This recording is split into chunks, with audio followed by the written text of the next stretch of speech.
BJP. Fund തട്ടിപ്പിൽ നിർണായക ശബ്ദരേഖ പുറത്ത്. സംസ്ഥാന സെക്രട്ടറി MP അഞ്ജനയ്ക്ക് നൽകിയത് 31 ലക്ഷം രൂപയെന്ന് കമ്മീഷൻ നൽകിയ കമ്പനിയുടെ പ്രതിനിധി. ബി.ജെ.പി. നേതാവിന്റെ ട്രാവൽസ് കള്ളബില്ല് നൽകിയും പണം തട്ടി. പരാതി വന്നാൽ അന്വേഷിക്കുമെന്ന് മുഖ്യമന്ത്രി.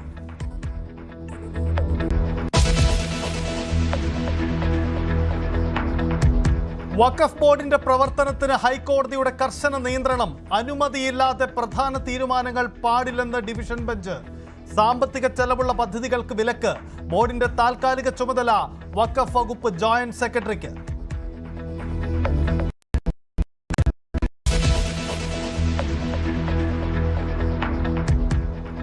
ആരോപണങ്ങൾ തള്ളി മുഖ്യമന്ത്രി. പ്ലീഡർ നിയമനത്തിൽ തെറ്റില്ലെന്ന് VD സതീശൻ.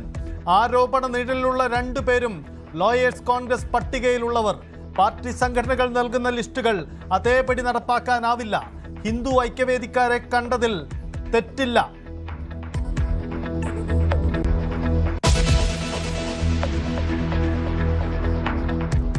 മുഖ്യമന്ത്രിയുമായി കൂടിക്കാഴ്ചയ്ക്ക് അനുമതി ലഭിച്ചില്ലെന്ന G. സുകുമാരൻ നായരുടെ ആരോപണത്തിൽ വാക്പോര്.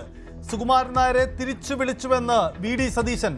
ജനാധിപത്യ മര്യാദ കാണിച്ചില്ലെന്നും ഇനി കാണാൻ താല്പര്യമില്ലെന്നും സുകുമാരൻ നായർ. സുരേഷ് ഗോപി NSS ആസ്ഥാനത്തെത്തിയത് വോട്ടിനു വേണ്ടിയെന്നും വിമർശനം.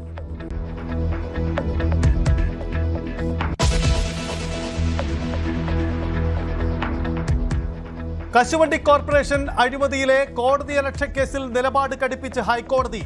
17 വർഷം സർവീസുള്ള IAS ഓഫീസർ വിവാദ ഉത്തരവിറക്കിയത് ചെറിയ കാര്യമല്ല. K. ബിജു IAS വാർത്താ സമ്മേളനം വിളിച്ച് മാപ്പ് പറയണമെന്ന് കോടതി.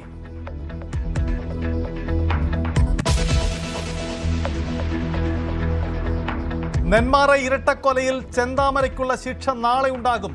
ഇരുഭാഗത്തിന്റെയും വാദം പൂർത്തിയായി. വധശിക്ഷ തന്നെ നൽകണമെന്ന് പ്രോസിക്യൂഷൻ.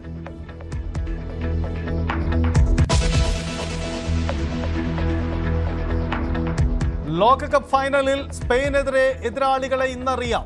സെമിയിൽ അർജന്റീനയും ഇംഗ്ലണ്ടും ഏറ്റുമുട്ടും. അറ്റ്ലാന്റയിൽ രാത്രി 12:30 കിക്ക് ഓഫ്.